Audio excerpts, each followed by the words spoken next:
Mesdames et messieurs, bienvenue à Z Analyse.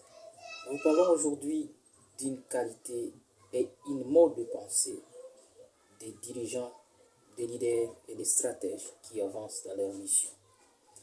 Cette mode de pensée, c'est celle dite gagnant-gagnant. En effet, comme nous le savons tous, nous évoluons dans une société ou dans des sociétés où la compétition marque son chemin.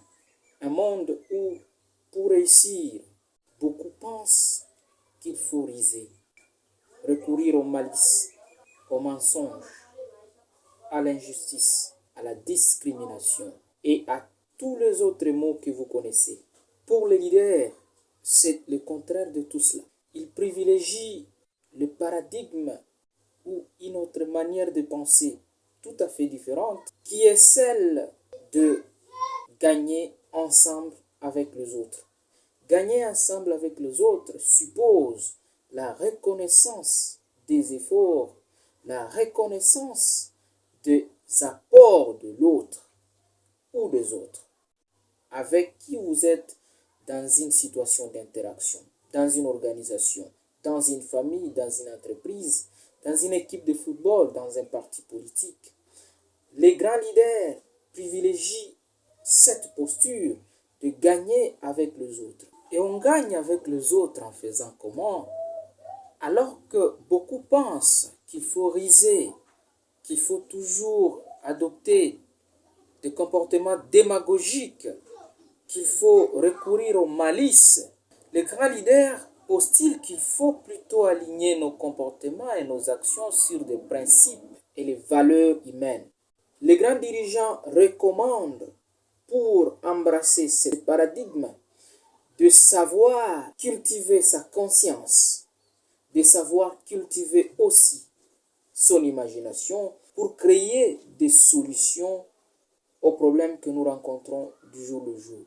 C'est donc une posture particulière aux grands leaders et qui leur permet d'avancer dans ce qu'ils font parce qu'ils pensent reconnaissance. Les défis sont communs, les victoires doivent l'être aussi.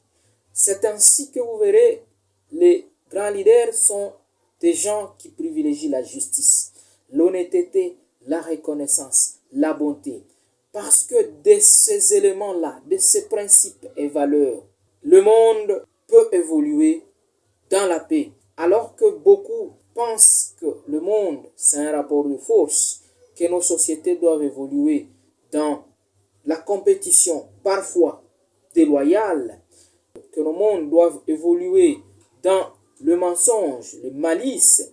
Les grands leaders, quant à eux, pensent que nous devrions plutôt aligner nos comportements, nos actions aux principes et aux valeurs afin de nous transporter vers l'autre, de chercher à trouver ensemble des solutions communes, de gagner ensemble, d'apprécier l'autre selon ses efforts et de l'encourager à produire davantage.